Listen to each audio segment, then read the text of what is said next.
But then, I made a few changes in the course of a month, and I went from like getting a couple of interviews a month, no offers for a year, to getting into 4 final interviews, 2 of which extended me an offer in 1 month. And I realized that it's not that the jobs, there's definitely less of them, but it's all about having the right process. So Job Sniper, what it really does is it's the core feature right now is it hides promoted jobs on LinkedIn. And that's really impactful, because if you read through kind of what LinkedIn's literature says on it that they give to recruiters, my wife's a recruiter and kind of like shared this stuff with me, and a promoted job gets 30x more applications. So what that means is you're getting one that has 20 versus 600 applications. And these jobs are often missed, because if you look at a page of results, you might find 3 or 4 on a gray page.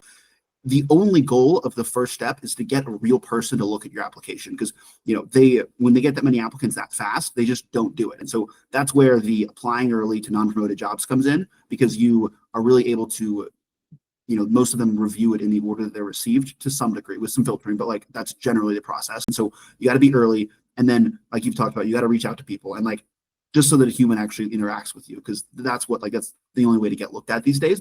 What I would say is, be super aggressive. This probably sounds really basic, but it's the truth, is be super aggressive following up. And there was one that I thought was interesting. And so I did a number of message follow-ups. I think I was like 4 or 5 messages deep, either with like the CEO, other people that work there, the recruiter, and the CEO like messaged me, emailed me. He's like, hey, we'd love to get an interview. Thanks for the persistence, right? So please subscribe, stay with us.